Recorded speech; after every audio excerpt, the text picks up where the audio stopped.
Sige, ako na. Magandang umaga sa ating mga kasamang media dito at sa lahat ng ating taong bayan na nakakapanood nitong media conference.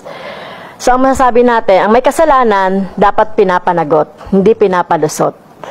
So, nakakadismaya, nakaka-disappoint itong nangyayari sa Senado dahil pinospone na nga, di ba? Nakalagay sa Constitution forthwith. So, dapat immediately, dapat no after February 5, itinuloy yung impeachment trial.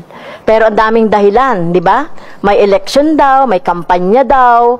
At ngayon, biglang pinospone na naman ng June 2 dapat, ngayon June 11 naman.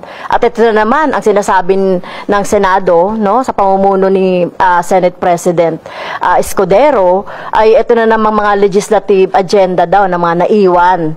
No, hindi magkaiba itong impeachment na ito yung katungkulan ng mga senador para sa legislative agenda at saka itong impeachment, magkaiba yan na nakalagay sa Constitution na dapat equally ay tinitignan ito na mahalaga, lalong-lalo na yung pagpapanagot sa isang opisyal, mataas na opisyal na katulad ni VP Sara Duterte doon sa binaldas na pera, no, sa confidential funds.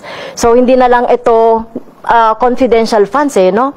Nakita natin sa articles of impeachment ang iba't ibang mga kasalanan niya. Kaya talagang dapat na ituloy ito, walang kondisyon, no? Obligasyon nyo mga senador, kaya inahamon ko yung mga senador, lalong-lalo na yung mga nananalo dyan, no? Na talagang patunayan ninyo na dapat ay gawin ninyo yung inyong obligasyon sa taong bayan. Kaya ituloy dapat ang impeachment.